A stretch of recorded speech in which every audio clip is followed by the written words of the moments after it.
Well,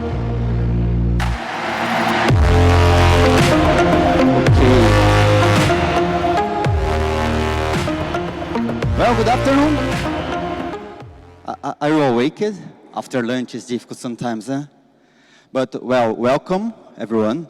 And thank you very much for inviting me to talk about transparency and privacy, because it's a topic I like so much, and I am working with that for a long time. Well, I am Edilson Osorio, but who is this guy talking to you today? Well, I am a computer scientist, and I am information security specialist. I work with that for more than 20 years. And I have a graduation in copyright on Harvard Law School, and I'm CEO and founder of Original My. Original My was founded in 2015 in Brazil, and at first we were preserving intellectual properties. After that, we evolved the platform for an e-governance platform using blockchain. And we use blockchain for authenticating identities, signatures, authorizations at all, and digital content. Well, I'm a member of ISO. I represent Brazil. I'm leader in Brazil of Security, Privacy, and Identity Work Group, and I'm a member of EU Blockchain Observatory e-forum. And this kind of thing happened in Brazil. I was very proud to talk on an event with this guy on a very important event over there. Well, let's talk about transparency versus privacy and the conflict between them. What happens? Is it dead? Is the privacy dead? What do you think? Probably. Probably it is. Probably it's not. Because privacy is directly related to information security. We can say if privacy is dead, the information security is dead as also. And, well, some people are studying privacy in 4 different levels. On individual level, corporate level, organizations, state level, and international level. And, come on, slide. And, well, where are people concerned about online privacy? This graph can show to us people in Americas, Europe, Asia, and Africa. There's some places people are more concerned about online privacy. That's probably the online privacy is the key for changing the mind of people, because they understand better how their privacy is being invaded sometimes. And we have, probably it's not easy to see, but BRICS is on top of this list on where people are more concerned. And in America, what they are concerned, what they worry about online privacy, online banking. It's very easy to understand because why they are concerned about privacy on online banking. Because there's a lot of frauds, there's a lot of leakings all the time. And we have online shopping, and something like stealing identities, identity fraud. That's where the privacy is most important, probably. So people feel that better on those fields. And this lady was the whistleblower of Cambridge Analytica. Probably a lot of you heard something about. And she says something interesting. She says, privacy doesn't exist on a post-Facebook crisis era. And she suggests that we could sell our private data, because selling will not be so concerned about what they will do with our data, because we sold that. Is it fair? Maybe. We have a new kind of capitalism. We have a surveillance capitalism. They are getting all of our data. They are extracting, they are creating commodities with our data, and they are selling. And the important thing, they are exiling people from their own behavior. They are creating clusters and bubbles of knowledge, bubbles of thinking, ways of thinking. And they are creating new markets on behavior for prediction and modification of behavior using all the information they are taking from us. Well, we are in the age of privacy nihilism. Why? Because we know it's impossible to stop that. They are taking our data for many years, even before Facebook, even before Google. But now we understand better because they are leaking our data. So privacy, we are very concerned about privacy because of those big guys. And, well, they are collecting, selling, reusing our personal data for a long time. And is it too late to stop that? What do you think? No, for sure. We need to find the ways. The ways are there. We just need to use that. We need to make people aware of the ways for protecting their privacy and their own data. It's very important. And people just don't know how to do that. And the door to hell is the thing what they are doing with our data, because they are doing more and more and more and collecting more data and transforming the data they got in new data to sell that to people, advertisers, and use that to us. But I have nothing to hide. Some people say that. Some friends of you know that. It's wrong. It's very wrong. I have a lot to hide. That's why I wear clothes. If I have nothing to hide, why am I wearing clothes? Well, this guy has a very interesting quote about that. Arguing that you don't care about the right to privacy because you have nothing to hide is absolutely the same than saying you don't care about free speech because you have nothing to say. And what you do to protect your privacy? Cryptography. Cryptography is the best way for protecting your privacy today. You can encrypt your connections, you can encrypt your data, and you can encrypt a lot of things. But there are things that you can't encrypt yet. For example, your mobile phone. They have the GPS turned on all the time. They get information about where we are all the time. How to block that? Stopping using our mobile. The last version, the last update of iOS was good because it was good. iOS not good, sorry. Maybe it's good. But they have a new feature. So any app who requests for your location when the app is closed, they notify you and you authorize or not. I think it's a big step for having that control or protecting you from that kind of stealing your data where you are all the time. And I brought two cases of a big problem on privacy. Are you aware about the UK case? They installed some cameras in the streets and they are scanning the faces of every citizen who is walking over there. And some guy trying to not appear in the camera. He was fined because he protested against it. And in China, what is happening in China with the social score? We need to bring that discussion to everyone. Is it fair? Is it not fair, the government having this kind of information and taking decisions of if you can take the bus or the train or having a line of credit? Is it fair? GDPR. Everyone knows about the GDPR over here.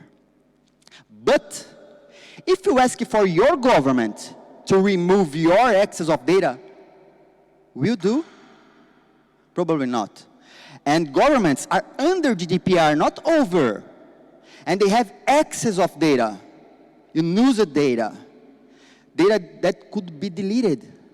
but they still using that data or storing that data on ways we don't know.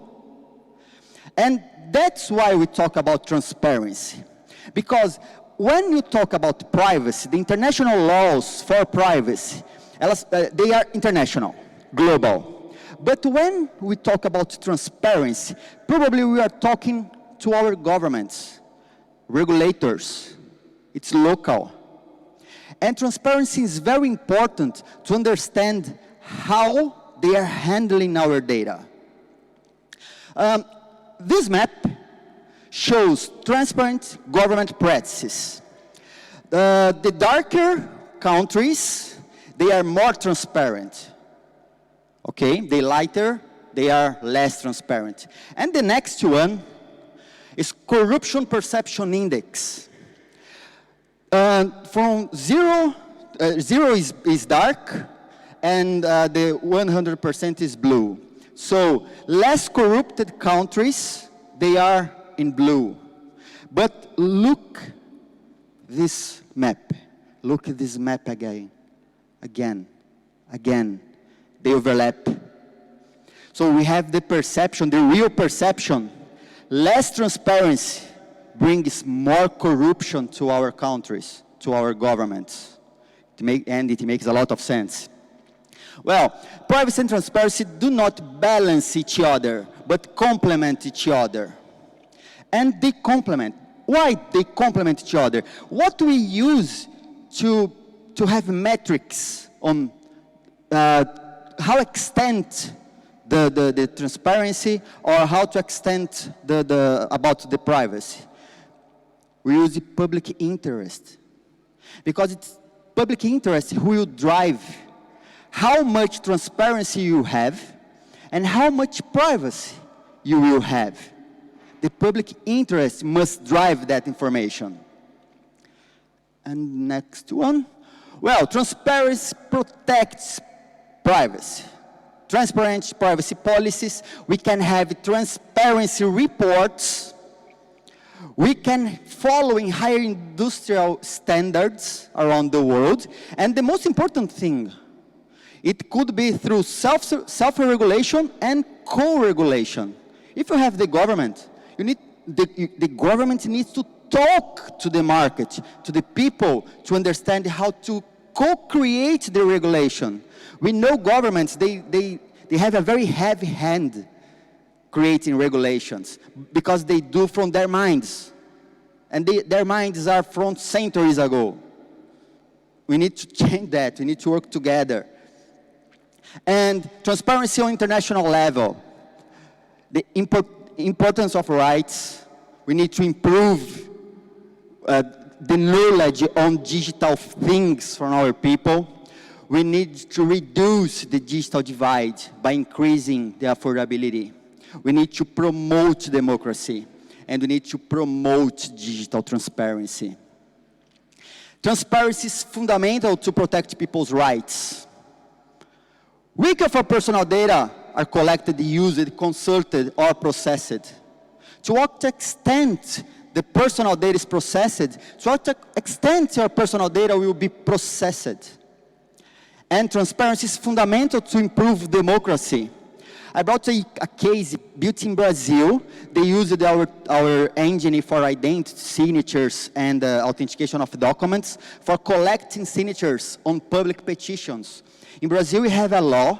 If 1% of the population agrees on a public petition, the Congress or the House of Representatives must hear. It's very important. And the thing is, after this project, for the first time, Brazilian government has approved 2 laws that started from people, and because they could prove the identity of people signing that public petitions, and it could not be frauded, the laws were approved. It's a big step in a government, and everything can be auditable because we use just public blockchains for that. And because of that, they won the Global Impact Challenge from Google.org. And transparency is fundamental to promote access to justice. Another example, we created a tool for collecting, for preserving evidences of harassment, fake news dissemination, defamation, and cyberbullying. In Brazil, for doing that, you need to go sometimes to the notary, but notaries don't work on weekends, don't work during the nights. And because of that, a lot of people are having access to justice because they can prove that bad thing was on internet sometime. And last year, a presidential candidate, we had the elections, presidential elections last year in Brazil, and a presidential candidate used that tool for preserving the government proposals because other parties, they faked, they frauded the government proposals and disseminated on the WhatsApp, Telegram, and social media. So with that kind of tool, they could prove what is authentic, what is not. And we had a very important decision in Brazil in the Court of Appeals when the judge, he told this kind of thing in the decision. From the knowledge of the facts, the author provided the preservation of all the content via blockchain through original My Platform, able to prove the veracity and existence of the contents. This is a big step, a very big, huge step on blockchain and justice, because this kind of thing can bring the market and other initiatives, I don't remember the term, but they can help to new products, new inventions, new things, new projects coming and being accepted in the justice as well. And transparency is fundamental to protection of privacy. We created the first protocol for secret voting on public blockchains, and we had the proof of concept to run in the white paper already published for some time ago. And that's why we were listed by UN as a real blockchain use case doing social impact. And we have the recognition from the European Commission as a trusted blockchain application. Well, and we use blockchain for transparency because we can improve the democracy. We can empower people, and we are promoting the access to justice for us all. Thank you.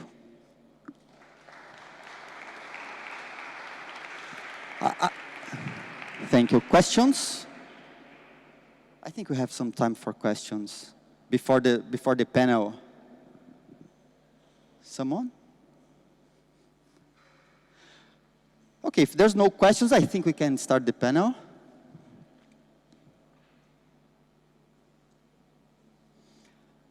Who will be here? Help me, guys.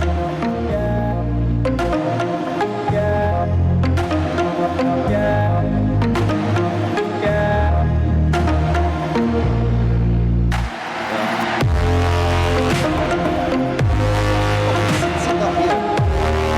There? Okay, no problem.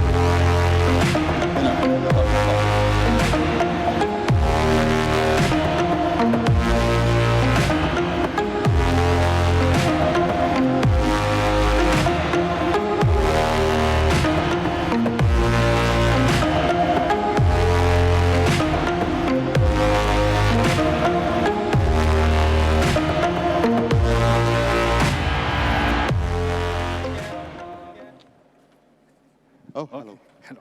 Sorry.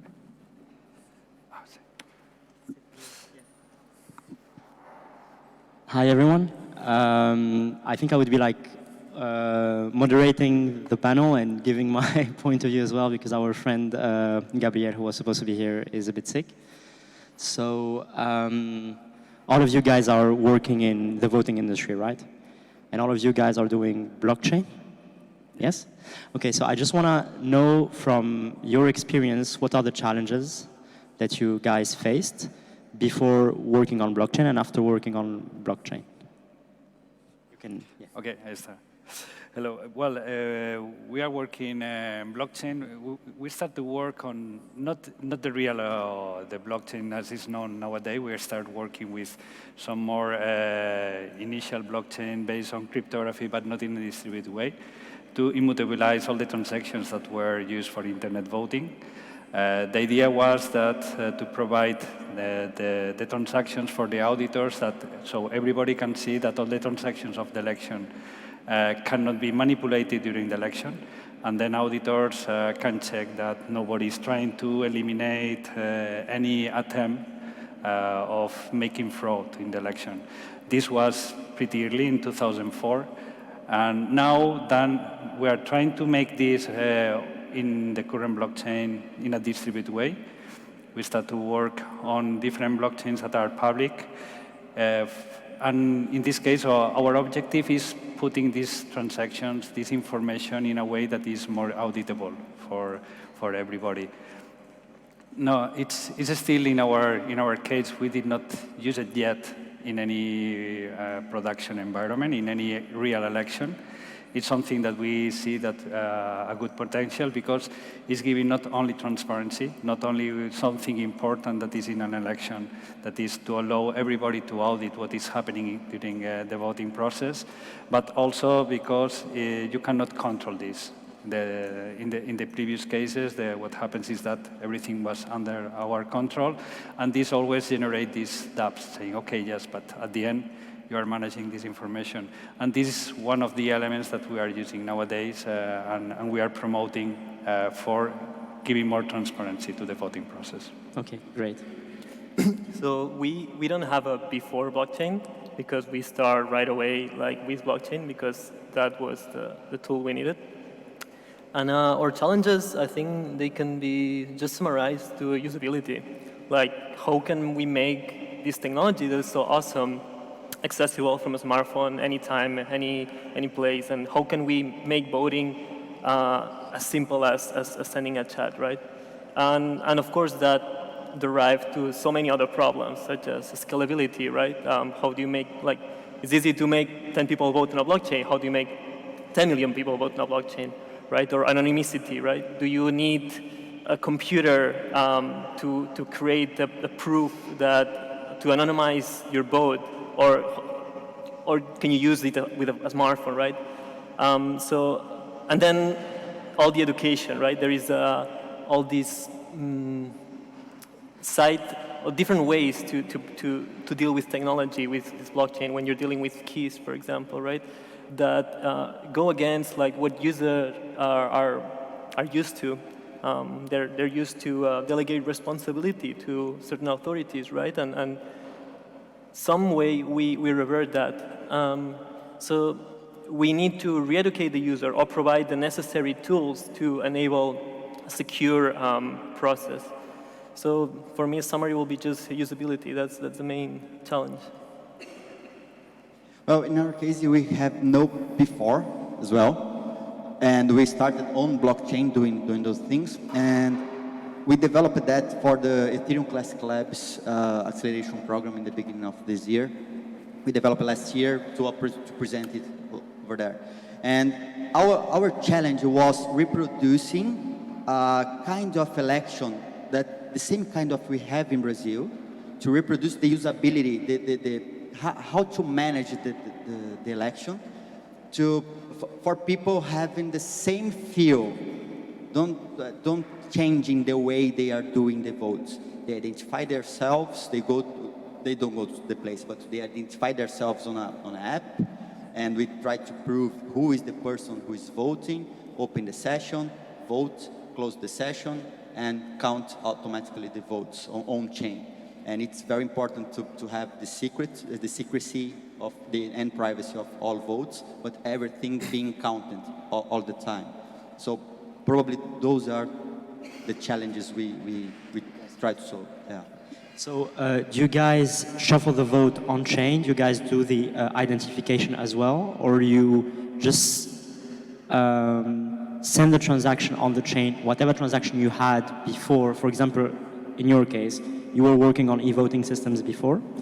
And basically, where is the blockchain intervening? At which stage is the blockchain intervening? Are you guys, from the beginning, all the identification process is done on the blockchain? Is the shuffling done on the blockchain? Or it's the votes that are just stamped on the chain? Yes. In our case, the main use, the blockchain is participating from the beginning, but more from the point of view of a bulletin board, on putting public information that can be used for auditing. All the part, for instance, all the privacy of the vote, it's more based off-chain, it's based on the protocol, because at the end, one of the limitations that we see in a blockchain is that you can, from our point of view, you cannot 100% protect the privacy. At the end, you are storing votes are encrypted, but the same encryption of the vote is a unique identifier. So at somehow, you need also to preserve this privacy, not only in the blockchain, but also off-chain. And in this case, we are using mainly cryptographic protocols like mixnets or homomorphic tally that are done off-chain, and then the results of this and all the cryptographic proofs that is used for checking that everything that is in the blockchain and the results are correct is what we publish again in the blockchain. So it's more thinking about the blockchain as a public place that you can put all the information for auditing.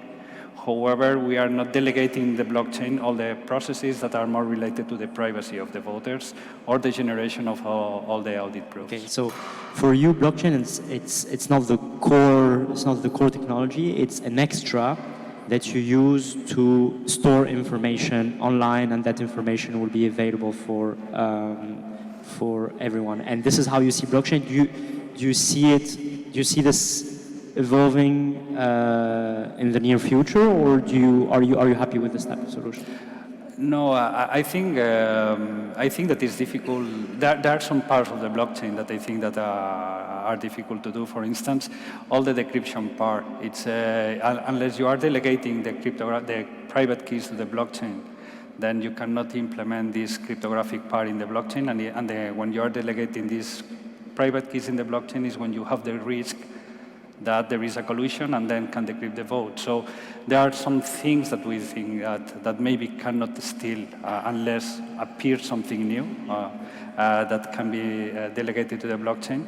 But in any case, we think that it's positive to have blockchain for other uses, and it's a matter maybe of time or not. But in the meantime, we think that can be used that way. For us, it's actually very different. In our case, the only thing that happens outside the blockchain is the KYC, the verification of that a certain identity can vote. After that, the entire process for us, it's critical to be trustless, and that means from the moment that the user votes to the moment that the results are computed, this should be verifiable for everyone, right? And the way we do that is like at the beginning. First are the census, who can vote, which basically are the public keys of the user, or a derived version of the public keys. And then during the process, what the user do is to create a zero-knowledge proof that he is part of this census that has already been published.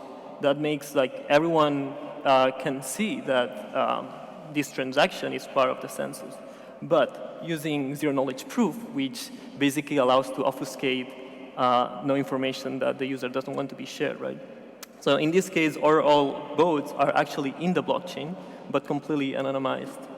And then because all this public is public, there is oracles, or actually any person with a computer can validate and can verify the entire process of the voting, and this is also published back to the blockchain so everyone can have the final results. In our case, we have almost the same process. The KYC is being done before the process. By you guys or by some extra provider? Can be anyone, because it could be connected to the process. A transparent and a trusted person, trusted entity who does the KYC. It just can be connected to the process. After that, the authorization for the opening of the session is being signed by the user. But there's something we consider. We have an organizer of the election, because we are using zero-knowledge proofs as well. And for doing the setup of the zero-knowledge proof, we need an organizer. But we remove all the power of the organizer, because he can do just the setup, opening the session, and then closing the session at the end. And that's our setup, and it probably is very similar. Yeah, it looks like everything is being counted, it's being registered. We translated the stealth wallets from Bitcoin to Ethereum for this case. Then we use the stealth wallets for mitigating the problem of identifying people. Then the vote is casted on homomorphic encryption and created zero-knowledge proofs just to prove. So that thing can be used or not, depending on the kind of election. And the computation of the election is on-chain as well. So you can qualify yourself as decentralized apps, right? So you have a decentralized Partially app? decentralized. Okay. And you? Are you like a DApp, or you? No, Your software is. In our case, it's more centralized. The part that is decentralized is all the audit process, but mainly everything at the end, it's download all the operations. The way that we are auditing this is more based on the zero knowledge proof. So what we are looking for, it's more what is known as software independence. So that way, it doesn't matter that it's centralized or decentralized, because at the end, you can audit that everything is done in the proper way. So now the approach is more centralized from the point of view of giving all the clients or making the counting process. But what is decentralized is all the audit process. Okay. What's really, what I found really interesting here is that all of us have different approach when it comes to blockchain voting. These guys were here way before, I guess, all of us, and they thought that blockchain was a good idea to bring some extra confidence to the voting process by having all the information that they already treat stored in a chain, which is not your chain. So this is where you kind of give away some of your authority and enable auditors to check what's going on. Mm-hmm. Though the process still, outside of the chain for most of it, and these guys don't think that actually blockchain, for now, can solve the anonymization issues. Like, for those who don't know, NF shuffling, it's a privacy protocol that Zcash is using, I think Monero as well. And it's a way to kind of, it's something that Bitcoin doesn't have, and that privacy coins like Zcash or Monero have, and these protocols can also be used for the purpose of voting. So these two guys here are decentralized apps. So basically they try to do as much as they can on-chain, with or without KYC, and your solution is on phones, right? Correct. And which blockchain are you guys using to? So the system we designed could run on any blockchain that has enough powerful virtual machine. That right now pretty much means Ethereum. But because we can make things so much convenience, there is only part on that on the Ethereum blockchain, and the other part is on a proof of authority blockchain that we run. With the idea that in the future, other migrating this to the Ethereum,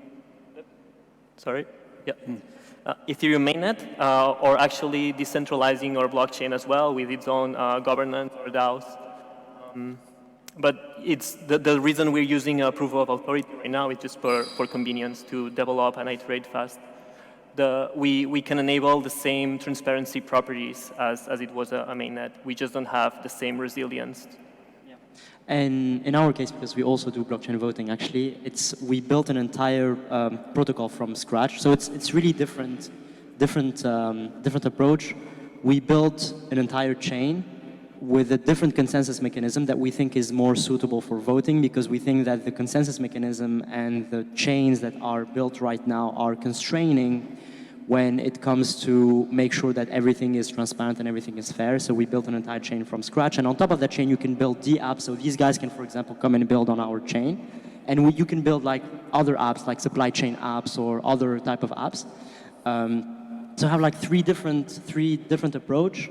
And my last question was, what do you guys think about do you think that because we thought that, but maybe it's not the case because we spent a lot of time researching on our chain. But do you guys think that Ethereum or Ethereum Classic or any existing chain could be a constraint for your product to develop and to improve? Like if we talk about scalability or if we talk about safety, what do you think about financially incentivized consensus? What do you think about miners? What do you think about how do you say the efficiency and the scalability of these chains? Yeah. I think the scalability and costs, we are very aware about that. And we are using right now Ethereum Classic and Ethereum, but the solution could be built on top of any kind of blockchain who runs the smart contracts, because it's a protocol. So the protocol can be run in any kind of blockchain who runs, has a Turing complete and runs smart contracts. And on our case, we have the prototype running. Last year, we did the election of the Brazilian Fintechs Association. 400 fintechs, they voted on the new board, but they used some kind of open election. It was not a secret election. And that's why we built the new protocol for doing private sessions on an election. Okay, interesting. In our case, we're using Ethereum right now to publish basically all the metadata that all the rule set for a specific voting, right? So that means like the census, the deadlines, etc. And we run on a different blockchain the process itself. If we decided to run the process, the voting itself, in the Ethereum blockchain, we have a solution which is basically we can aggregate votes into a single transaction, right? We could put 10,000 votes in a single transaction without losing the trust chain, right? So in the worst case scenario where there is an ICO and it's like a Create the Kitties friends and everything is stuck, if you just can get through like a couple transactions, that will be enough for the process to resolve correctly. So it's not a main deal for us, the scalability of the existing blockchains. I'd be very happy actually to talk with you guys because we built our own app, but we don't think necessarily that our app is the best. The guys are shuffling the way they do it, and they're anonymizing the way they do it. And if you guys can do it better, we'd be more than happy to have you guys on our ecosystem and try to. So it's really three different type of solutions, three different approach. And yeah, I think for the questions we would need to take them one by one after because I think we're a little bit late.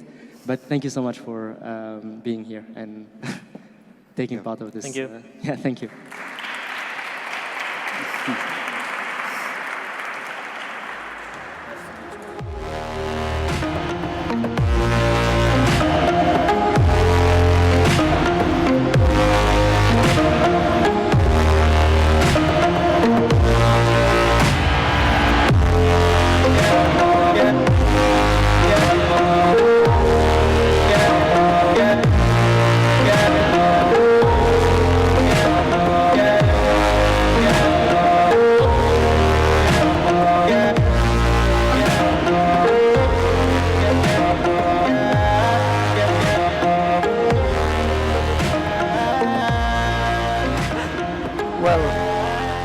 First time, I would...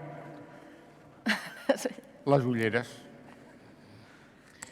I would do many thanks to the organization for these invitations to Punto Magenta. Before the awards and present Carlota and Marta, we will to introduce three synthetic ideas. Cases like Euribor or ERPH have taken advantage of this current banking system structure to build a multi-million-dollar scam for citizens who trust the system. The notary did not check data receiver and the banks. Receiver and the same time issuers agreed behind the curtains what no tell the central bank every month. The second, the question is not longer whether or not entities should apply blockchain or when they will ready to show, but we have not already been fully integrated in the new system. If it brings so many advantages and why they have not transferred these advantages to the consumers. And the third, the players of the old system will play first to delay blockchain as much as possible, and then to have it replaced by another system that they can control, and they control the banking system. At the end, it's necessary to be able, blockchain to be able a tool for institutions of against people trust. Okay. So we are all aware of the negative impact corruption has in society, democracy in general terms, but does anyone know how much it costs in the EU every year? How much money does corruption cost? Does anyone? Sorry? Good joke. So it's 904 billion euros every year, and in Spain it's over 90 billion euros, which is almost 8% of the GDP. So there are many examples of corruption everywhere in the world. We've just pointed out 3 that are very famous. We have the Panama Papers, tax engineering scheme that was discovered thanks to the work of many journalists all over the world. Siemens in Germany, it was a bribery scheme as well. And then we have the Gürtel in Spain, it's been the biggest corruption scandal here so far. And that one included everything, bribery, tax evasion, etc. The interesting thing about the Gürtel is that it was thanks to the help of Ana Garrido, a whistleblower, that we found out a lot about it, and she was a key witness for the prosecution.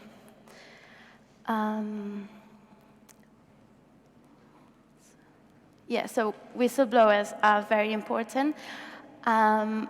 These are the 4 main recommendations to stop corruption from Transparency International, and as you can see, well, I don't know if you can see it, but one of them is empowering citizens to speak out and basically become whistleblowers.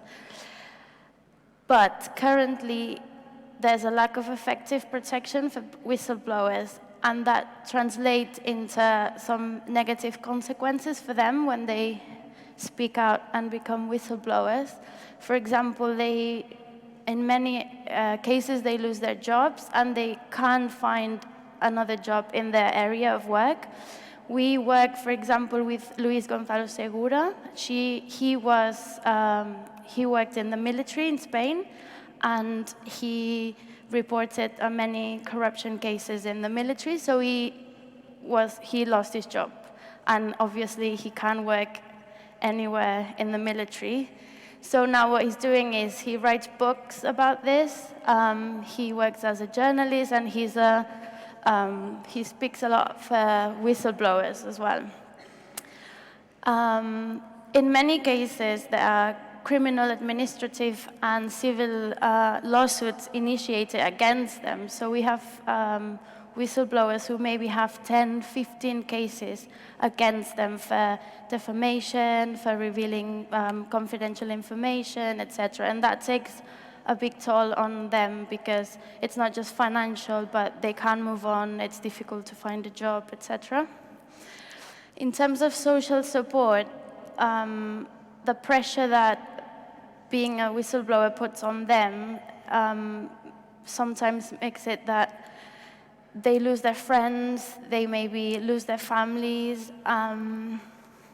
For example, Ana Garrido, who was the whistleblower in the case of Gürtel, she mentioned, I don't have children, so I felt like I could speak out, but if I had children, maybe I wouldn't have risked I wouldn't have risked it. Yeah. Yeah, just out of curiosity, does any of you know a whistleblower, have been a whistleblower, has even considered being a whistleblower or work for one? Not bad. Could be worse. After what Marta was explaining, we are a group of lawyers. We had been working for whistleblowers, and we realized they needed a lot more support than what we as lawyers could give them. And that's how we got the idea of Punto Magenta. Punto Magenta is the idea of giving them integral support, something that is close to them. We want to be in the main cities of Spain and maybe even go further than Spain and be able to provide them with a safe environment and provide them with expert help in mental and physical, but also they sometimes need career advice because you've lost your career, you need to transform into something else. Sometimes you need economic advice because you have a lot of debt and you don't know how to handle that. If you have 15 cases against you, that's a lot of money spent on lawyers. So we want to provide them with all this. And also a safe space to share their experiences. As Marta was saying, it's very difficult for you to explain what you're going through to someone that does not understand, because there's a lot of pressure. There may be harassment in the streets. It's very hard, and you really need a safe space to unwind and tell people that you know will understand. And that's what we would like to provide. How can blockchain help? We're thinking about creating a safe technological environment. We are thinking about the privacy it brings, the guarantee for privacy, and about creating a safe and anonymous system to report law breaches. And that's what we've just done. We just launched this week our Condor program, which is a mailbox where you fill this form. I don't think it's very clear, but there's a form. You can even add documents, and then with the information, we create a document of which we extract the hash number, and then we put it on a ledger on blockchain. That's what we can do right now with blockchain, but we think it could be a lot more useful, and there's a lot more things we can do with it. We think we can use it to guarantee security of information. We think we can prevent falsification. Also, if we have a distributed safekeeping, it's a way more secure. And also, we are thinking of safe storage.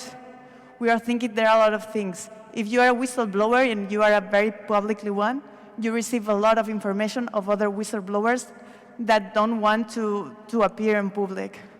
And we need a way to store that information. That's our idea. What we want to do, Claudia was saying this morning that the future is hard to predict and you have to achieve it. Well, what we want to do is shape the future. We want there to have tools for more transparency and more accountability. I don't know if you have any questions about the project, any experiences to share about whistleblowing. Well, thank you very much. Thank you.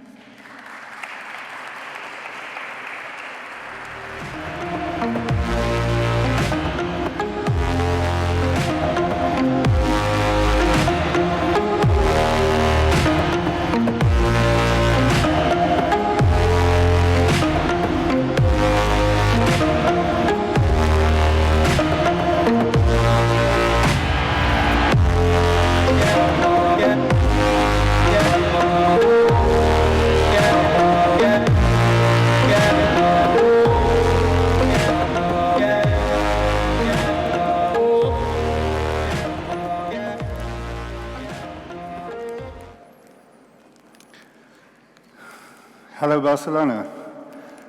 So my role here today is to make an introduction to what is a DAO, or a LAO, or a DAC. I'm not going to go into technical details. I'm going to try and pull out what the most interesting and salient aspects of a DAO are.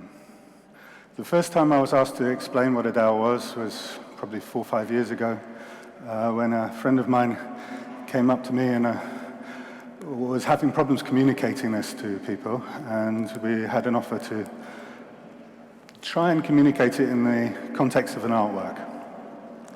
And together we came up with the idea of creating a robotic plant. I'd wanted to make a kind of robotic plant for a long time, and the way this plant worked was it had an embedded processor inside it, which ran the blockchain. And the idea was that people, if they liked this sculptural object, could donate cryptocurrency to it, Bitcoin or Ether, and possibly it would move and it would interact in a pleasing way. And if enough people did that, it would store in its roots, in its tuber, enough cryptocurrency to eventually be able to commission its own reproduction. So eventually it would send out a message saying, here's a pile of cryptocurrency for an artist to make another copy. And over time, it evolved. This was the original text that I wrote for that. So the idea of an autopoietic, a self-creating sculpture, which designs, manufactures, and finances itself. And it exists purely technically on the blockchain as a concept. And this is kind of what it turned out to be like. There are multiple forms of it around the world now. I had nothing to do with these designs myself. And so it evolved. And this is strange. There's something strange about DAOs, about the concept of it. And that's what I want to try and communicate here. So what's particularly strange? Two things are particularly interesting. One is this concept of autonomy. So when I first looked at this, I studied it. I tried to find out what the definition of it was, what the history of it was. And the most interesting papers I found on this were from the American military. They were looking at drones and autonomous vehicles. And they had a panel of judges classifying a new design. Is it more or is it less autonomous? I was thinking, it's kind of weird to think of this concept of autonomy being judged by a group of people. What's going on here? And that made me think about living organizations, living organisms, like a real plant, not a robotic one. This is an example of something that we would consider to be autonomous. Right? It lives, it has its own entity. But it's not independent. It depends on insects for its reproduction. It's part of an ecosystem. So for something to be autonomous doesn't mean it's like a man mountain all by itself. It's in an economic relationship or a knowledge economic relationship with other organisms. And so autonomy and identity and independence are not clear things. And that's the same with a DAO. A DAO doesn't have to be something which just runs all by itself without any intervention of human beings. Human beings and other entities are woven into the structure of the code. The second thing that's strange about DAOs and blockchain is, I think, even harder to understand and describe. So give me a bit of leeway here. And that's what the concept of a smart contract is. So I've been working in law and code since the 1990s. I created a number of art projects in this sort of area and a number of real organizations. And so this way that code and law weaves together is for me, really fascinating. And smart contracts have been kind of abused, but people don't like the term very much. They think, well, it's just code, it's just technology, it's not a real contract. In fact, there's an amazing project, Henning's going to demonstrate it yet, which shows how a smart contract can be back to the original essence of what a smart contract is, but I'm not going to go into the technical details here. I'm just going to talk about what's strange about smart contracts. And this is what people mentioned or criticized when you start talking about weird and wonderful things about technology and blockchains. They say, it's just a tool. It's people, real organizations that judge how to use this tool. This is just a tool. And that's not the case for smart contracts. Smart contracts aren't just a tool. They're strange things. And the reason for that is because of this. It's because the combination of these two concepts, crypto economics. So So if you take the crypto bit as mathematics in the code, when you bring in economics, you're bringing in psychology, you're bringing in sociology, you're bringing in people, and you're weaving it into the code. This form of technology is not a tool, it is a social tool in which these things are woven together. And this is an interesting phrase. This comes from 1950s, T.S. Austin, a philosopher. This is the definition of what a performative utterance is in the philosophy of language. A performative utterance is a form of language which isn't just describing the world. Most language, scientific language, logical propositions describe the world, as Marx said. A performative utterance is something like a command. When you speak it, when you utter those words, if you're in the military, you expect it to be followed. If you're a lawyer, you expect those consequences to follow. If you write a smart contract, you expect, you can predict certain behaviors of the real world. It is a performative utterance, and those classes of languages and of code are completely different from Python, Perl, or other forms of language which are descriptive languages. Performative languages, smart contracts, embed the social psychology in the code in a completely unique way, which gives them their strangeness. And I'll just end this by a quote from Vitalik, which is one of the best ones that I know describing what a smart contract is. So it's an entity, a lifelike entity, I might add, that lives on the internet and exists autonomously, but also heavily relies on hiring, on the interaction of human beings. And it's the weaving together of these things in the code and the expression of that code which makes them strange and unique. And that's what a DAO is. Thank you.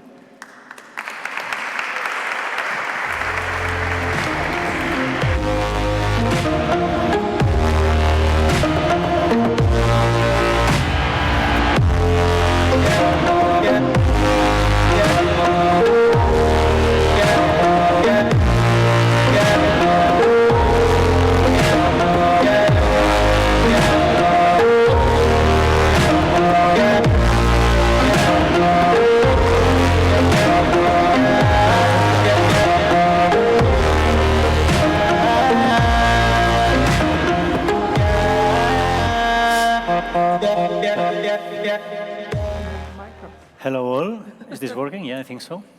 Well, it's a honor to be hosting or moderating this panel. We will be moderating here. If we want more radicalized debate, we can have it in the other side, in the other room.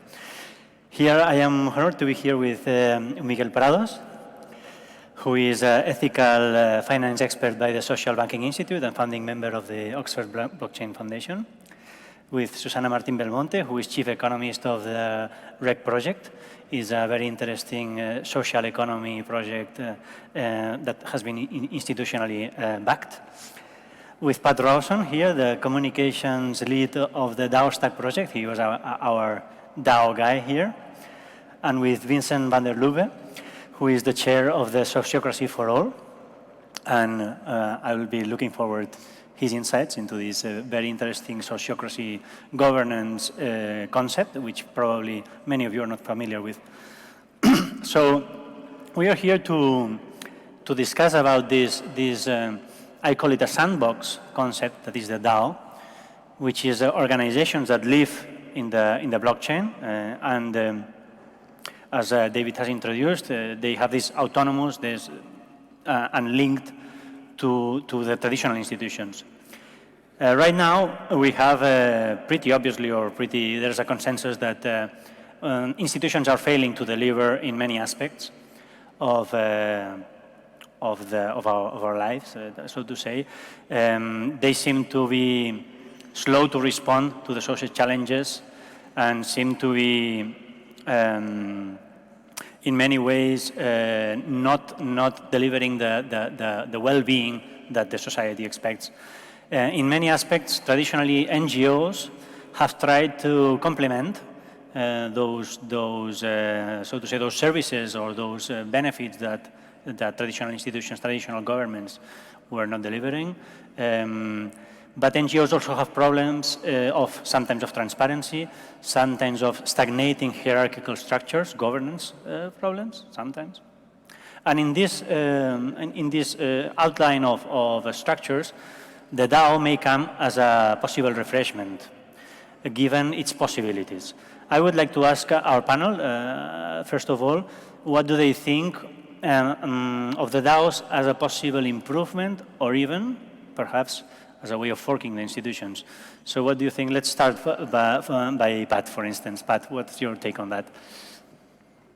Well, I think there's a number of benefits in having a DAO structure. And those benefits mostly have to do with transparency and accountability. And there were a couple of speakers before me that were discussing transparency. And the more transparency we have, the less likely governments are going to behave poorly. So when we have an organization on the blockchain, and an actually decentralized blockchain, not something that can be captured in the same way that an institution can be captured, we have insight into their finances, we have insight into their voting records, we have an insight into their behavior, which allows us to collectively sort of regulate them more effectively. So it's definitely an improvement in terms of corruption and understanding of how these institutions behave. Yes. Miguel? Well, technology doesn't solve everything, and we must all know that. I came from the political side and also for the economy of the common good, and I've been into social currencies for a long time. And I've seen blockchain. I work with various blockchain projects, so I know the technology. But technology is not the solution itself. So technology is a tool that can be used as bad as any other type of technology. So for instance, yeah, it helps to decentralize, it helps to have more transparency, it helps to have accountability, but it doesn't govern itself. It has to have rules for government. And what I've seen so far, I'm sorry to say that, but what I'm seeing so far is all politics with new technology. So I think there are like two worlds that have to come together. And then I think the blockchain guys should know about governance first, and governance should know about blockchain as well.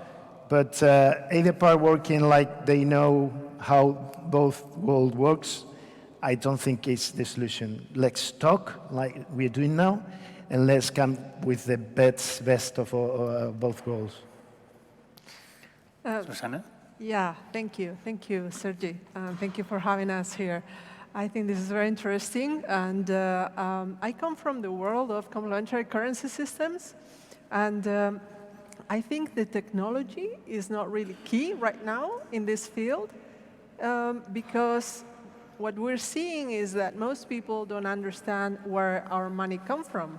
Our money comes from the banks, who really are the ones who create the currency that we use, the everyday currency that we use.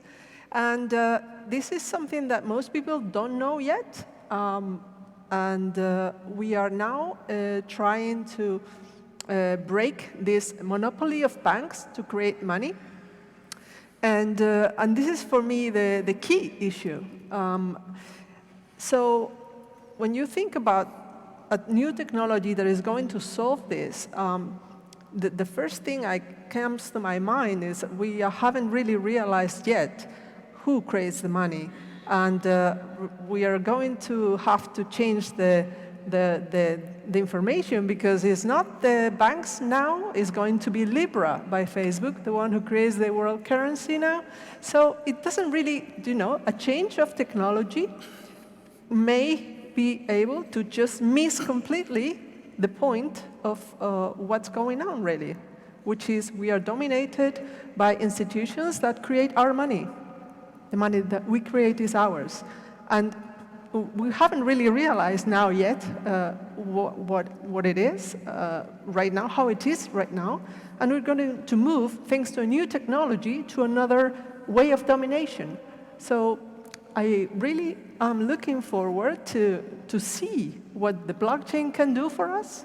And we actually, in the project that I am part of right now, the REC currency, which is real economic currency in English, or recurso económico ciudadano, or in Spanish and both and Catalan.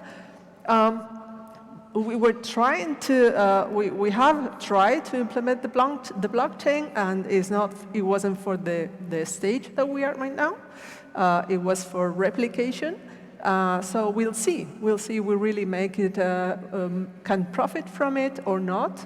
And, but the point is that, in my view, there's so much understanding by people missing here that, well, I'm worried about putting all the emphasis in the technology, because it's right now not there, in my view. Yeah, I think it's really interesting. On the one hand side, you have the technological development. So there's a lot of, I think, excitement in the DAO space. There are a lot of talented people working on it. So in a way, it's kind of a collective intelligence, I think, as Miguel would be calling it. So working on this, being very excited.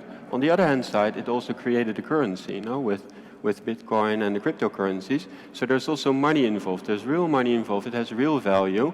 So there's actually a development community who can actually get rewarded, which you don't have in a normal NGO space, no? We're all volunteering, basically. So that doesn't really scale so well. It's very difficult.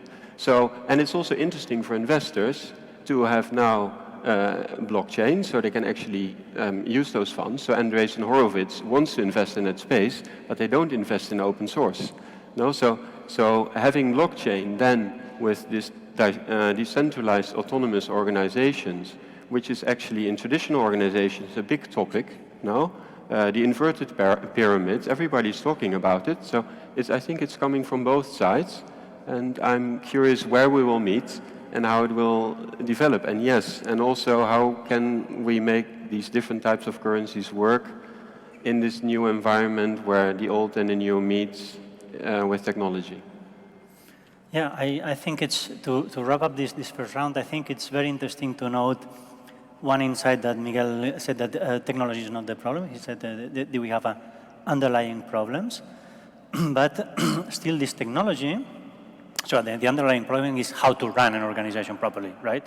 There's issues of governance, there's issues of what services, what is really the good, the common good, or the good for everyone. These underlying problems are there.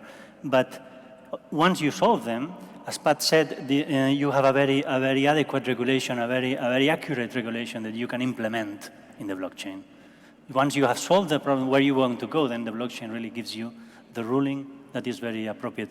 And of course, since we are expecting some benefits, some well-being from the institution or the organization, and we are paying it somehow, this quid pro quo, then we need the economy comes into play that Susanna has mentioned, right? So then there is eventually the power of creating a new institution, so to say, is the power of actually switching to a new currency, like the REC project is attempting. No?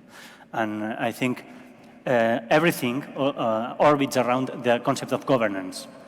The concept of governance, of course, the concept of a philosophical idea of what do we want to get from the institutions, but also how do we run an organization so that it survives effectively with a horizontal or as horizontal as you want management. And I would like, especially to ask Vincent, because he's the chair of Sociocracy for All, a little bit that he introduces as the concept of sociocracy, how the sociocratic decision process takes place. Actually, it's very simple, I think. So basically, it's the idea of being able to say no. No? So, because if you can't say no, that's not good. And I think we realize that every day in our organizations. I think, well, I mean, there's a political situation here now. We say we object, and then you don't feel heard. So you want to be heard. You want to be able to say no. And if you want to say no, it means what are criteria for saying no? And actually also, is that my domain? So am I allowed to say something about this?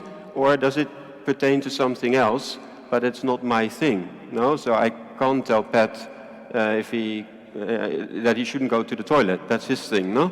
So I don't have, I can't say, no, you can't go. No, that doesn't make sense. But maybe if we want to work together, that makes a lot of sense. And it's very simple, but it forces you, the moment you say that, and I guess if you have children, you know that. No, they have an age where they start saying no, no, no, and they know they can do that. You have to be more creative in saying, how do we do it then if we cannot coerce you? So it's really about non-coercive ways of solving problems together. Yeah, Miguel? But yeah, well, there are some things that are not, that you can resolve really. If you ask people where to go on holidays, to the beach or to the mountains, you will create two groups. So there's no knowing there, but they're just different likes. So I'm more into the idea of let's use the technology, the part that is good for that, to create different communities that has their own rule of governance. So for instance, you don't need to be horizontal because you think that people that work more deserve more, so you have like weighting, or you simply want a hierarchical organization because you feel more comfortable, you just want to paint and that's all, and you don't care about who managed the money of the fundraising or whatever. So I think the technology is useful to decentralize, to make it more transparent, but it doesn't need to force you to one type of governance. I think it's good to put in code the rules of governance. But we can't agree never ever on who are those good rules, because it depends on every community. We have different political parties because of that. Yeah, I think Pat has a good example on how they run their DAO stack governance. So I want to talk about our particular architecture for a second. For one thing, we absolutely agree with you. You know, there's no one sort of catch-all governance structure that works for most people, and there shouldn't be. You know, people have a diversity of interests and aims and values, and you know, sociocracy. I like this example because we have the expert here. You know, this within the architecture would be implemented as a voting machine. It would be implemented as a scheme, so a logic, a smart contract logic that could be applied to an organization. And within our particular architecture, we have what's called a scheme registrar. And what the scheme registrar allows you to do is to basically apply this type of logic, change this type of governance logic, or you know, upgrade it. You know, maybe you have you want to change the parameters of a quorum and what have you. And that's actually very, very powerful, because now you not only have the governance of these organizations on an immutable database, that's what a blockchain is, right? But you have the power to upgrade them in a completely censorship-resistant manner based upon the needs of that organization over time. But then you have a fork if they don't agree with the changes. Well, you have a fork, but you can also have logic on how to structure a fork. You know, you could have a smart contract that says, you know, if 30% of the people disagree, you know, this is the minority protection here.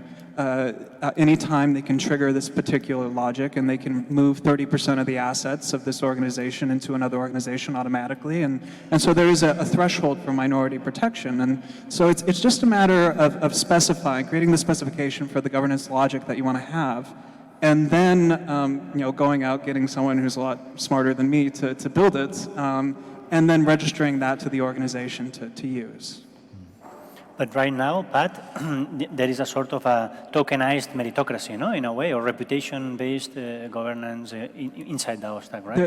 Within DAO Stack, so it's important to distinguish DAO Stack the company versus DAO Stack the project versus you know, like DAO Stack the technology. You know, the company is one thing. We operate as a company. We are a company that is developing the DAO Stack open source software. But the software itself, it's open source. Anyone can come build on it. There are 3 developer teams that actually do that. And they are building a variety of these sorts of templates so that different organizations can use them and experiment with them. And I want to paint a clear picture of where we're at in the industry, because people are saying blockchain doesn't work, blah, blah, blah. The primitives that we need to make this work didn't exist 18 months ago. You know, it took years for the cell phone to get adopted. It took years for the internet to get adopted. We're in 1995 right now. We're going into 1996, and we're still figuring things out. So it makes a lot of sense why things are not working. We have a very small handful of governance structures available for people to experiment with, and those structures are not optimal for 99% of use cases.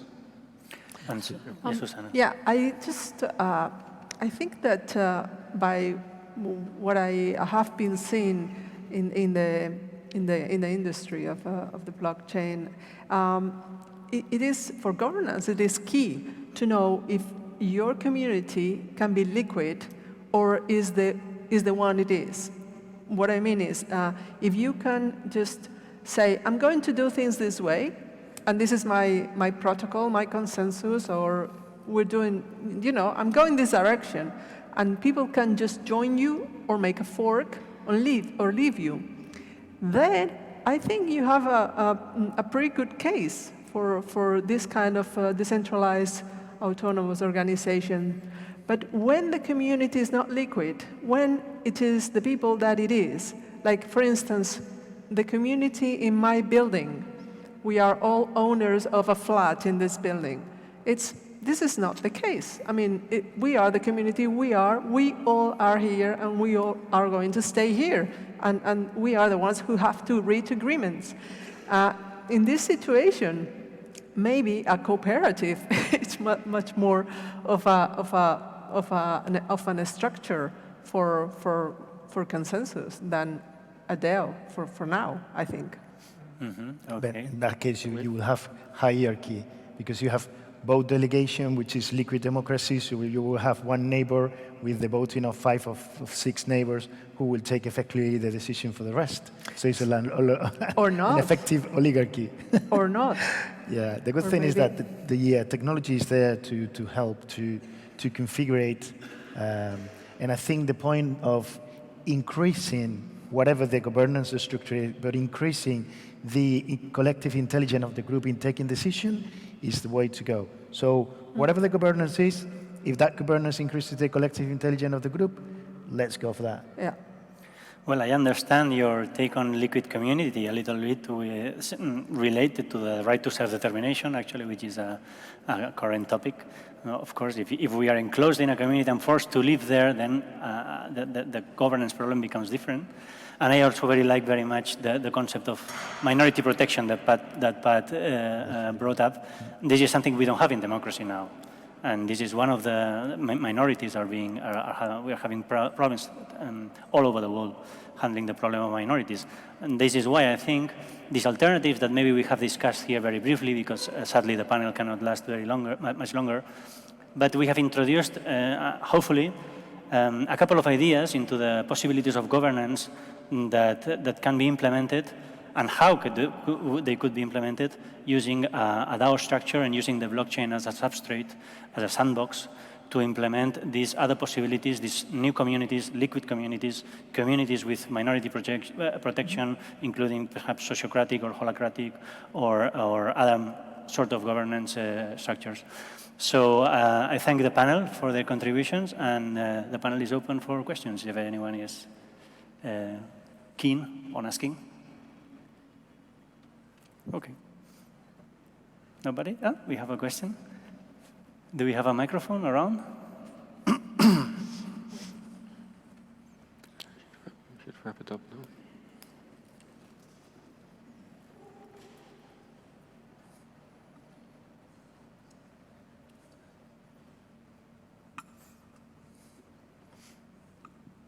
Hey guys.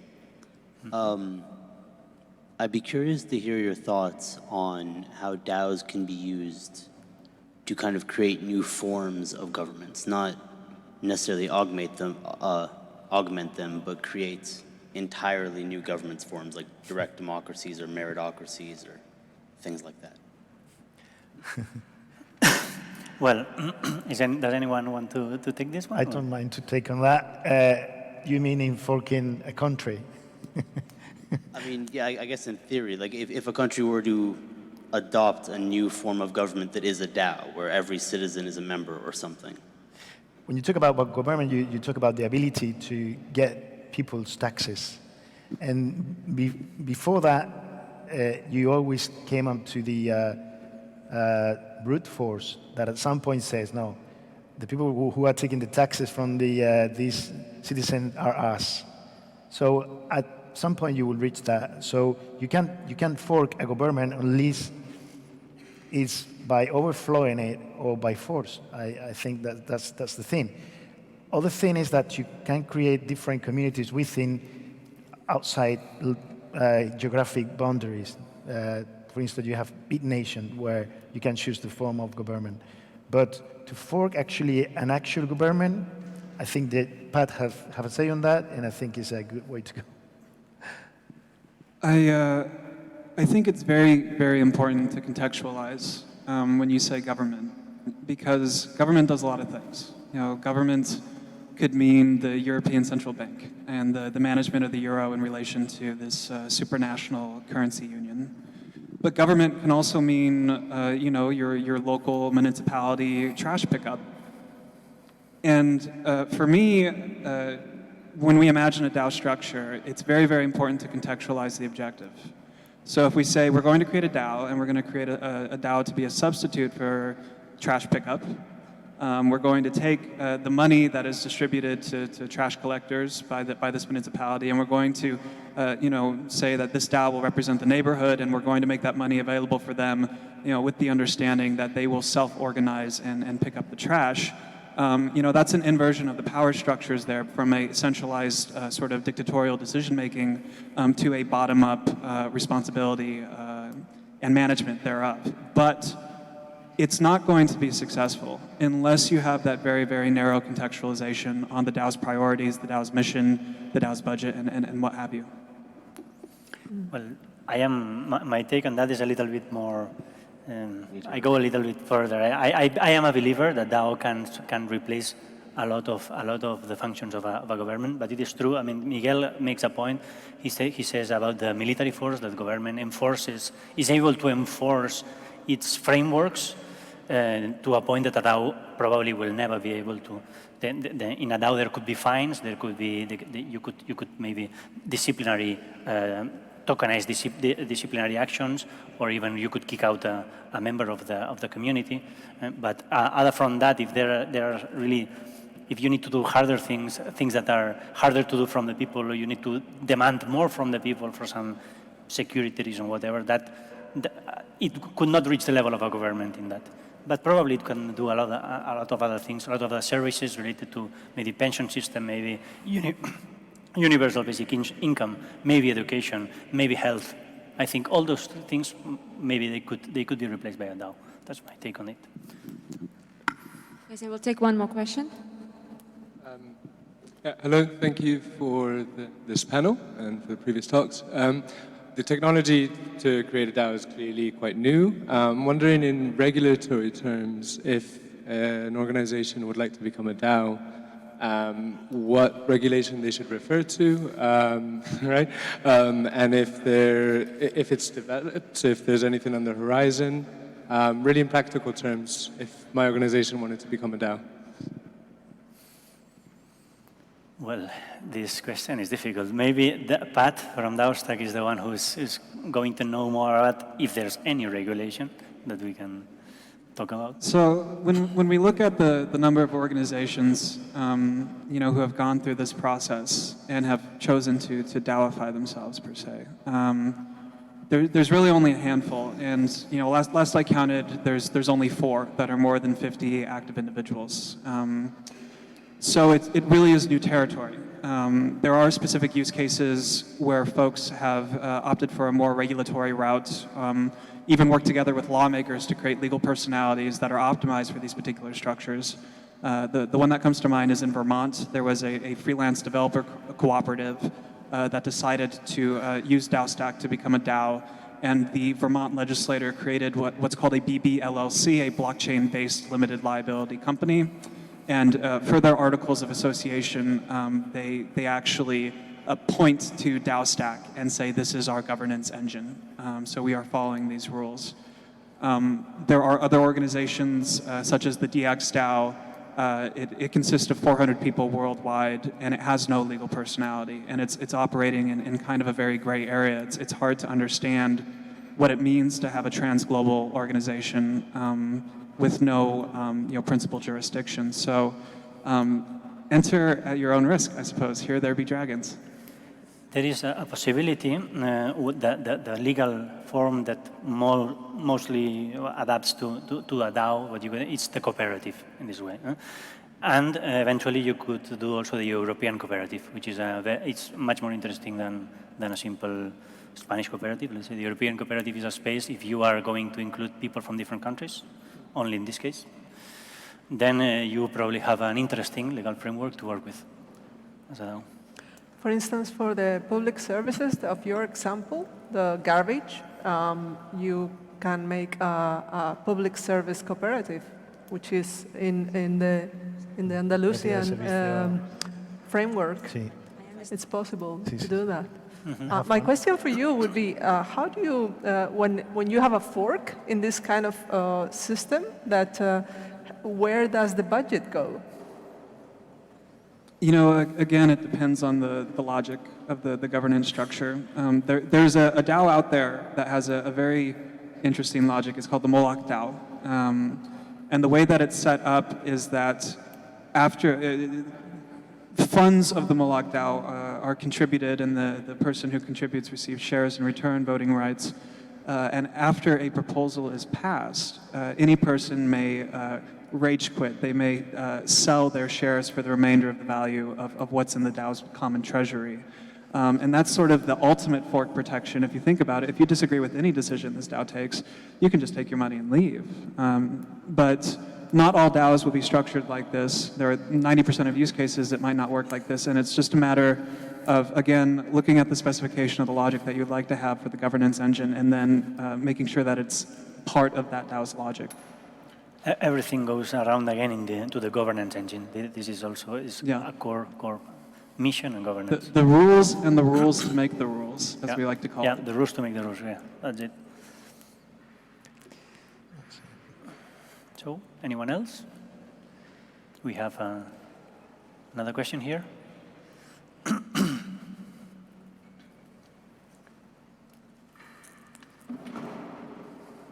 Guys, this is the last question. Thank you. The last one, okay.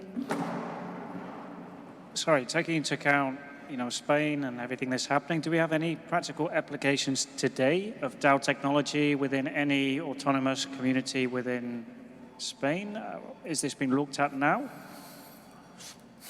Well, I have my company, but it's not legal. I mean, I have my company registered legally, which is Comunitaria, but then I have registered the community as well in Aragon, which is a decentralized organization. So the shares can be transferred without intervention of a third party, and the rules are set within the Aragon DAO structure. So yes, I wouldn't say illegally, but I would say legally, Aragon is a good example of a DAO working quite fine. I would say many DAOs have a worldwide nature, or very decentralized in the way, even geographically. It is true that you can associate a DAO to a same as a company, but in general, the way you take the most power out of a DAO probably is by living only in the blockchain and distributed all around the world with people with a similar interest or mission, and probably there's many DAOs we don't know about, because one of the things of the DAO is the transparency. It depends. You can code it. You can live in total transparency or total opacity, but this is what makes it also so powerful. No? This sandbox concept where you can. But in my case in particular, right now I cannot tell you apart from this one in Spain, a DAO localized DAO that is operating as such. There are, but they are not in my mind now. Thank you. Okay, that's it. Thank you all.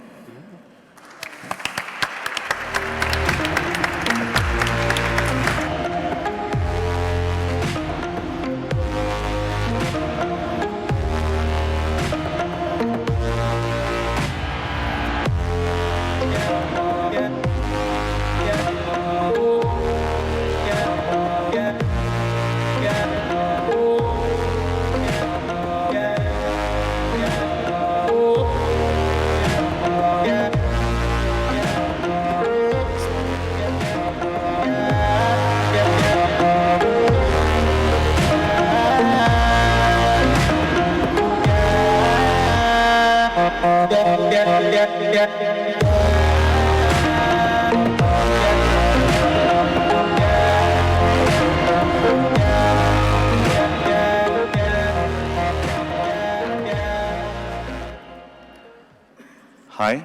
Good afternoon, and welcome to the Llotja de Mar, perhaps the oldest temple of commercial history in the world. More than 700 years of business history is inside this building. Every Tuesday, the serial business people of Catalonia, after 7 centuries doing it, meet here to fix the prices for the Spanish market, and is still a reference in the global European market. Today, this building is owned by the Commerce and Industry Chamber of Barcelona, which I have the pleasure to be the president. So welcome to our place, and thank you very much for inviting me today.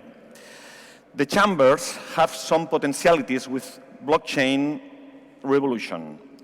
We are the representatives of the business community, and I'm sure that blockchain can help the global businessmen to be more efficient in the next future. Much has been discussed during this event regarding the transformative potential of blockchain technology. Those who serve in public institutions need to be aware of the potential disruption that technology developments can induce. Regarding distributed ledger technologies, also known as blockchain, we need to understand well the challenges, risks, and opportunities they represent. This requires new leaderships who can understand them. The internet brought the use of communication to unimaginable ends. It enabled completely new forms of expression, such as email, chats, Skype, Instagram stories, or live streaming. And this volume of change, we have seen it in so many other domains. Blockchain can do to governments what the internet did to communication. It's not only about voting, it's about reimagining how can we coordinate and organize a society. Once we have a tool that allows signaling our needs anytime. A tool that everyone can trust and is extremely hard to abuse the power of information asymmetry. A tool that allows everyone to be heard and no one can deny it. We also need to ask ourselves, as public servants, how do we want to use these new technologies? There is a clear trend among nation-states and big technology companies to use these new developments in order to increase the control and information they have on its citizens and users. But technology can also be used in order to create a more free and fair society. It can be used in order to empower citizens and to improve the way we interact with our respective public institutions. As president of the Barcelona Chamber of Commerce, I believe that one of the most interesting technological advances regarding blockchain is the self-sovereign identity, the SSI. If we have not seen any wide-scale implementation of blockchain technologies yet, that is because the challenge is still pending to be solved properly. In case you are not familiar with the term, SSI proposes a paradigm shift regarding the way we as citizens interact with each other and with public administrations. It means giving back the ownership of identity and its management to the citizen. In the traditional model, governments issue your ID. They have full control and ownership over it. They can revoke it, not grant it, and along with that, your access rights are granted or revoked. In this new model, instead of having a government issuing an ID for you, you create your own identity, and then you have it verified or validated by certain institutions. At the end, it is the quality of trustness of the verificators that confers trust to your identity corresponds to a real person. Please note that there may be more than one verifier. In this sense, Catalonia has a huge opportunity to lead this paradigm shift, and soon will have the widest implementation of this new technology thanks to the efforts of the Catalan minister Jordi Puigneró and the Identicat project that his department is leading by now. Hopefully, within a few years, we will be using our SSI in order to pay our local taxes, get our medicine at the pharmacy, or even use it to participate in the governments of different institutions. As president of the Barcelona Chamber of Commerce, I must think on how can this technology improve the competitiveness of all our members and create a more prosperous society. So, how can we implement these new technologies in order to achieve that? I believe there are four main fields. The first one is the neutral infrastructure. One of the greatest values of blockchain technologies is that there is no need for any central authority in order for the system to work. This also has its problems, as this trustless infrastructure may stall the onboarding of companies and private business who may be reluctant to collaborate or share certain information on blockchain systems. There is much effort going on building neutral infrastructure that allows for collaboration between companies within a value chain, and chambers of commerce may play an important role in contributing a common shared infrastructure, thanks to its reputation and guarantee as public institutions. The second issue is the identity verification for natural and legal persons. As we saw, the SSI relies on having third authorities verifying people's identity. But what if we could extend that to legal persons also?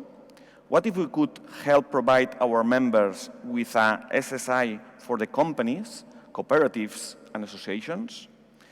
Only the Barcelona Chamber of Commerce has over 400,000 members and is also a public law association. That means that we are authorized to act as a public notary, in this way conferring its verification a legal status. So, what if all these members could use a SSI in order to interact between each other, between the institutions and them, or between them and the public authorities, let's say tax collection, permits, public registers, etc. Furthermore, there would be two verifications we could do. One for the legal person, as a companies, another for the natural person who have powers to represent them. Once we have these, there will be possibilities that for now we can only imagine. Imagine, for example, the impact of our economy if we could reduce the friction between companies and public agencies regarding trade, administrative procedures, or other. We could even envision to extend this SSI model to goods and services in order to improve traceability through value chains, pay taxes, and so on. The third question is improved participation. Most of the public institutions rely on government methods that are at least from last century. It is simply too costly to receive proper signaling on what our members want or think regarding different issues that matter to them. We at the Barcelona Chamber of Commerce have already started to change the way we interact with our members with the implementation of electronic voting. As we have seen in previous debates, SSI can allow for new models of electronic voting that are much frictionless compared to traditional methods. We need a better, cheaper, and safer way to receive signaling from our members, that's it, citizens or associates. So we are not limited to voting once in every 4 years. The world is changing too fast, and we also need to be able to adapt at least at the same speed. Finally, the fourth field is administrative processes simplification. While during centuries the governments and administrations have acted to control more and more the private businesses in order to get taxes paid, the control systems have been sophisticated with the computer evolution. But now, blockchain can change the approach with smart contracts, reducing some of the current administrative processes. Creating a new company in a more efficient way and totally secure is another example of processes improving thanks to blockchain. At the end, the Estonian model is for us in Catalonia one master reference to follow in the next years, mainly when Catalonia will become a new state, and new processes will have to be implemented. The Commerce Chambers will work on it. Thank you very much for your attention.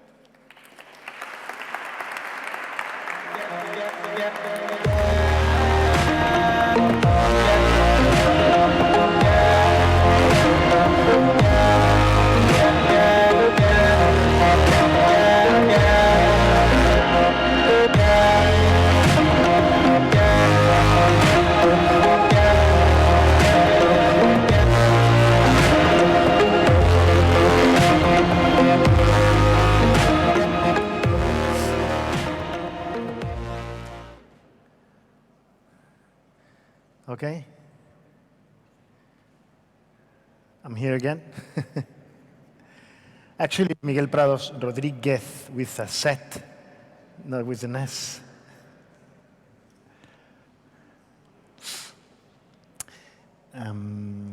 While the presentation comes, I'm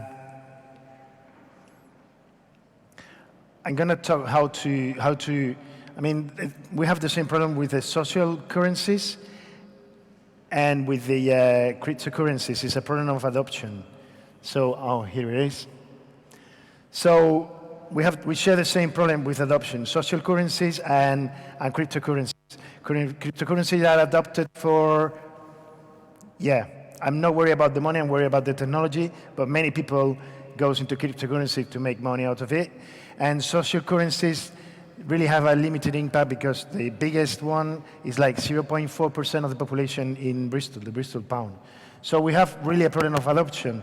When you don't have adoption, the problem with not having adoption is that you don't have an impact. So let's see how participatory democracy is a driver for a tokenized economy and pseudonymous identity.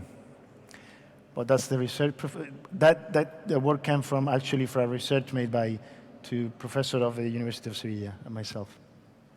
So this is the question: how can we achieve massive local complementary cryptocurrency adoptions? We know that local currencies are good for the local employment, for trust, for increasing local sustainability, but they need a minimum threshold of adoption.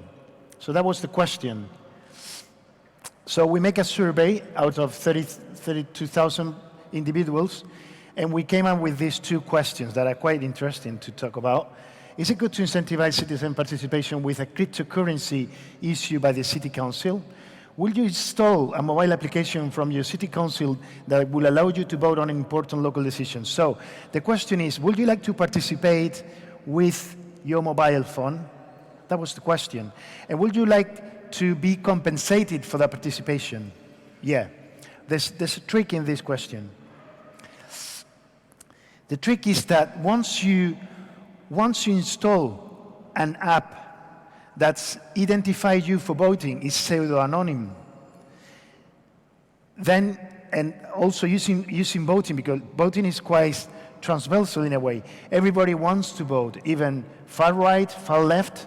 So participation is something that we have all in common, independently of your political background. So the trick is, if you want to do that, maybe you will allow us to install, maybe you will want to install a digital wallet that will allow you to vote on certain decisions. So it's like a trick. So we came up with the conclusion that for that currency to be adopted, one of the things that was more necessary was it needs to be backed by the council. So if you issue something in the city as a local cryptocurrency, to have massive adoption, and not meaning working for a community, I mean working for a large group of people, then it has to be backed by the city council. And that's the result of the research. So, but that doesn't mean that has to be 51% majority. It could be 30%. Other characteristics that cryptocurrency, local cryptocurrency, have to have. You have to be able to purchase in local shops, so you can go to a local shop and buy with it. It should be able to produce discounts on taxes. It should be able to be used in local services, local government services, like taking the bus. So that's quite useful for adoption. And that's also quite interesting. It has to be able to be exchanged for other currencies. So this is the proposal that we think, based on the research, that it may work. So it's like steps. It really is a step-by-step way of getting a city with a big adoption of cryptocurrencies, not just backed by the council one. So first, launch an app for the city council, allowing citizens to vote and be rewarded. So the city of Barcelona will say, oh, let's install an app, and that app will allow you to vote on certain things, and because that will reduce cost, administrative cost, we will compensate, which is different for pay, we will compensate you with a token. For instance, you vote for a question, you will receive a token, and then you can get the bus. So that's the thing. So then launch a controversial survey in the city. For instance, in Sevilla, we have this question: would you like one more day of feria? The outcome was quite easy. It was yes, but the good thing of that was that 40,000 people participate. If you have 40,000 people participate and being rewarded with a token, then you have effectively 7% of the population of Sevilla with a digital wallet with an pseudo-anonymous identity. Bear in mind that the biggest council with the massive adoption of local complementary currencies, Bristol pound, with a 0.4% of adoption. We're talking one single act, which is a survey of the city, can give you 7% of the population with a digital wallet. Obviously, what you can do with that token, you can push it in local shop, you can use it in your city council related service, and you can get direct discounts. Those are must to have. Then, there is another part of it, and it's related to governance. People should be able not to use only the cryptocurrency used by the city council. They need to be able to create their own currencies and use them. So you have many tools. Those who come from the blockchain arena, they will know this tool to create currencies. So let the people create their own currencies. I'm finishing now. Then create a liquidity mechanism. And that's the interesting part of it. So I want, and this is a tricky one, I want tokens with different governance, token that comes from a community, that comes from a neighborhood, that comes from social responsibility corporations that issue their own token for social responsibility corporation issues. And I want them to be able to mix in between them. So, for instance, if I have a time bank, so I take care of older people or I educate new people, I get a token which is a time token. And I should be able to change that time token with the city council token and with other currencies that the different communities with different governance are creating in the city. So once I create that liquidity in between those, I'm able to change them. Remember that was an incentive for adoption, not only to be able to change it for euros, but also to be able to change it for other currencies. Then I will end up with something that is called like a digital saving bank. So basically it will be an app in your phone that will allow you to vote on things from the local council, and then you will do things that will bring you tokens. And with that tokens, you will be able to use it in local commerce, you will be able to take the bus, you will be able to go to the swimming pool, and you don't know which token are you using because those are transparent in between them. So those are the steps. I wonder if any of the councils will adopt it at some time. Thank you very much. You have all the information where we get this on the bottom of that. Thank you.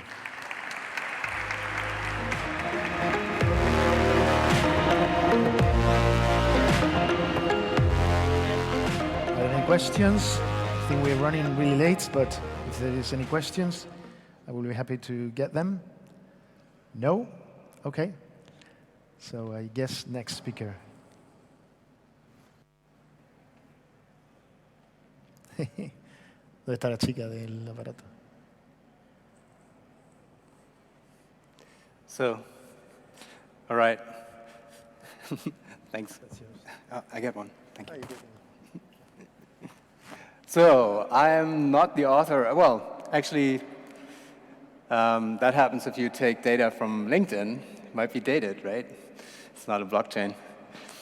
But I worked for Cloudant, I worked for core databases, and it's actually something that is quite valuable for blockchain hacking. Today, though, I want to talk about something completely different. I want to talk about smart contracts for everybody, smart contracts that anybody can read, and hopefully in the future anybody can write. And the vision is really simple. I mean, if we do stuff like bookkeeping, we also don't look at bits and bytes or don't look at zeros and ones because that stuff is important. So we use higher level languages, right? Languages that we can understand, at least in reports about what happens in a company, you would use plain natural language. With smart contracts, that's not quite so. And the question is why? And the question is, does it have to stay that way? So let's first talk about what smart contracts might be. Meanwhile, because blockchain has its ups and downs, there has been a lot of marketing use of that term, and we have a lot of different contenders about what smart contracts might actually mean. I do think, though, that there is a lot of documentation out there that has a quite clear view about what smart contracts are, like more or less blockchain smart contracts like we know them since Ethereum. Now, Nick Szabo, who actually coined this term, did not have blockchain in mind yet because blockchain didn't even exist yet. He was very much about having contracts that are less ambiguous, and he even proposed a language for that. And he's also on record now on Twitter saying that smart contracts were actually not meant to be legally binding contracts. They have other advantages. And Vitalik Buterin, the creator of Ethereum, has meanwhile said that he actually regrets having called those things on Ethereum smart contracts because it was just horribly confusing. Interestingly, I just talked to the guy who started both these Twitter threads. And he was on about something completely different when he probed Nick Szabo and Vitalik Buterin about what smart contracts are. He was mainly concerned about the idea of something being self-enforcing and what that means. And that points to the dark side of blockchain, because an example he told me was that in the United States, meanwhile, it's criminalized to be late on your rent. Being criminalized, that means you can go to prison for it. If you automate that on the blockchain and look a little bit into the future, you might have robots taking you to prison for being late on your rent, all blockchain-driven, right? If that is really what you mean with self-enforcement. And we have to look at that. Blockchains should stay optional. That's the libertarian must, so to say, that you have. That's also why cooperatives are a great match with blockchains. And I'm working a lot with people who are interested in creating charters on the blockchain for cooperatives, all LLCs that have that functions, DAOs that do governance. And also a quote from Vitalik Buterin, human beings are actually pretty good at finding consensus. And human beings are always going to be the last backstop if something goes wrong with the blockchain, because we can, in the end, always just decide to switch them off. But if we are the backstop, we should also be able to understand what the smart contracts actually mean that are operating on the blockchain and that we might have to stop at some point. So even if Nick Szabo feels that smart contracts never were meant to be legally binding, and if Vitalik regrets to even have named Ethereum procedures smart contract, I'd love to take up the mantle and say, okay, the actual idea was quite intriguing. Can smart contracts be legally binding contracts? How far can we push that? And the basic idea was basically that miracle for me as a technician, as a programmer, that blockchain smart contracts can do is that they can shift possession. All of a sudden, your code doesn't have to go to a bank API and make a request that maybe some funds are being reallocated from one account to the other. I did that too, mobile payment backends. But it can just transfer the money directly. The question is, can they also shift ownership? And if you can make that more likely, that a smart contract can stand in court, you cannot be sued, or at least take away the incentive for being sued, because a judge could read a smart contract and come to the conclusion that what happened on the blockchain is exactly what the meeting of the minds was, what the two people, the two parties in that contract agreed should happen. That would just make smart contracts more powerful. So those two different realms where whatever it is, like a token, is being shifted possession-wise by the smart contract, could that also be shifted ownership-wise? And what you want to get at is basically that these two things merge, that they are the same thing. So if we look at smart contracts, they have quite a development behind them, because this is how Bitcoin smart contracts actually look. That's when we first started to understand, well, this could go there. This could actually become very interesting. And that was just multi-signature transactions in Bitcoin. But every single Bitcoin transaction is actually a small program.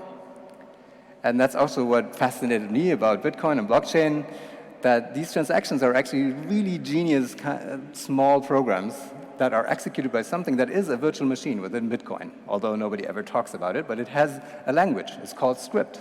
Your transactions are actually being made in this language. Now, this is what we've come to know as smart contracts. That's Solidity, the language of choice, arguably today, for smart contracts. And this, obviously, is not something a judge would ever look at. I was at a conference once where we had real judges talking about smart contracts, and they just laughed. They were like, yeah, if somebody ever wants to have an opinion about a smart contract case, I will pull every trick that I can to avoid even looking at this thing. And then if I cannot avoid it, I will call in the experts. But this is why Lexon, what I'm proposing, is this way to write smart contracts. This is a program language. This is actual code. This can be executed on the Ethereum blockchain, also on other blockchains. And this is something where the vision would be that in a couple of years from now, a judge would accept this as the meeting of the minds. So whatever happened, whatever it does on the blockchain, a judge will accept was what was agreed upon. This is another example. And I'm happy to explain more about that. If anybody's interested, after this talk, we go over there into the adjacent room and can do a deep dive in how this works. Again, this is code, and this is something that hopefully you could just read and understand what it means. This is a more elaborate example, and what's special about this is that it's actually a purchase agreement. It's not necessarily something that would have to be on the blockchain. But even if you look at rather normal contracts, it turns out everything in that contract can go on the blockchain, can be articulated in Lexon, except the general terms down here on the right-hand lower side. That's stuff that will be ignored and not be on the blockchain. So there are a lot of benefits from this human readability that came out almost like a side effect from creating a program language that's human readable. Just for lawyers, you could start to have software tools, using software tools to test your contracts for loopholes, stuff like that. It's also not a coincidence, like if you look at the development of blockchains, you could say from Bitcoin to Ethereum and then to Lexon, the processing power, basically, the processing engine of transaction just becomes more and more complex and powerful. And you could say that a lot of the problems that are known and being worked on in the blockchain space are actually on the virtual machine side, even though in the moment all the focus is on the communication layer down below here, where we have scalability, privacy, and speed, what people are talking about. So I have an example here that, in the interest of time, I would also explain over there. It's pretty crazy because that is something that a lawyer in East Lansing at the MSU is working on to make a proposal to make Lexon part of the Universal Commercial Code of the US. And a kind of procedural part of the law that is being reformed right now, she's proposing Lexon to become part of the law, which would mean that the registries in the states could execute the law on a computer, basically.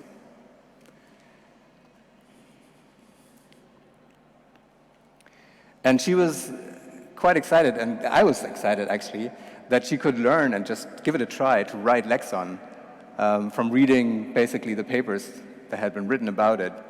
And by this, you're basically making the proof that as a lawyer, you will be able to write your own blockchain smart contract and put it on the blockchain with the help of the tools that we are creating within 10 minutes, basically, when you know what you're doing. So it turns out that it goes all the way the spectrum until law even though the focus in the beginning was certainly just smart contracts. And the unintended side effects from writing a language that is human readable are going even beyond that. I'm going so far to say that this is, in a certain sense, a new generation of program language, because generations of program languages have historically been defined by being ever closer to how humans think. And we're also working on different language versions. We've dabbled in German, we've dabbled in Japanese, and we've also been working, giving target platforms beyond Ethereum, and have now a working version for Eternity. So again, if you're interested in learning more about it, I'm very happy to answer more questions in the adjacent room and have a little workshop. And maybe if anybody of you has a certain idea, I'm happy to discuss how that would look in Lexon. Thank you.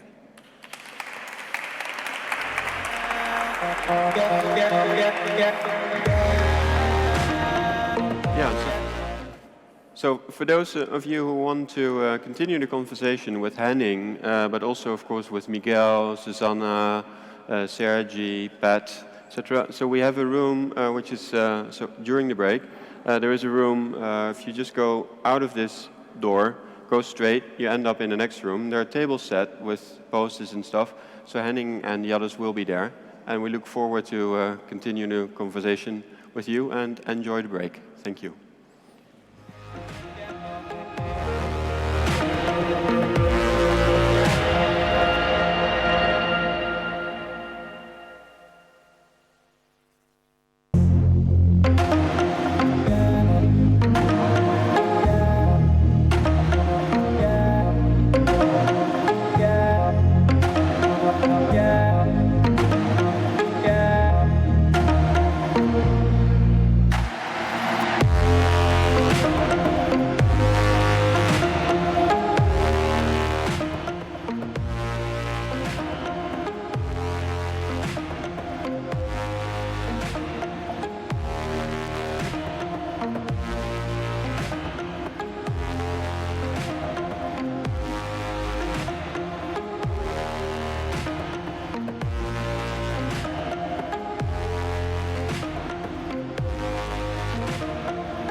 day you let me go.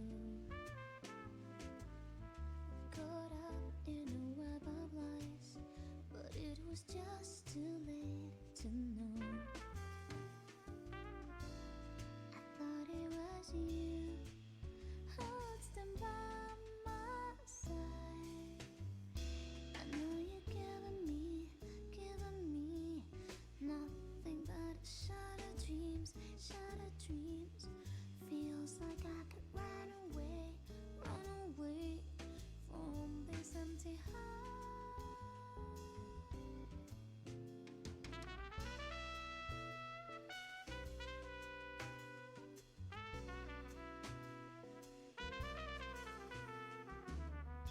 Woke up to reality and found the future not so bright. I dreamt the impossible, that maybe things could work out right. I thought it was you who did me no wrong. And now you're giving me nothing but shattered dreams, shattered dreams. Feels like I could run away from this empty heart.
show you the way. Tired of flying in the sunshine, staying home to watch the rain. You are young and life is long, and there is time to kill today. And then one day you find 10 years have got behind you. No one told you when to run. You missed the starting gun.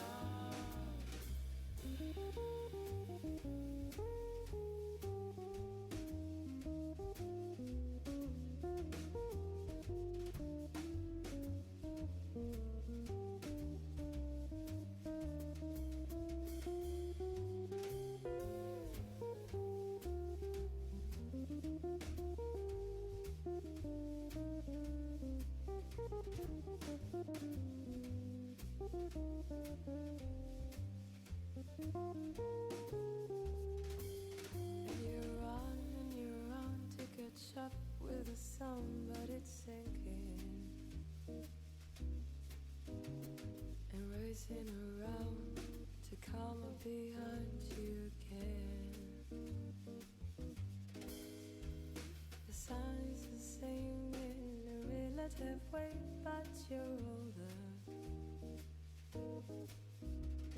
shorter of breath, and one day closer to death.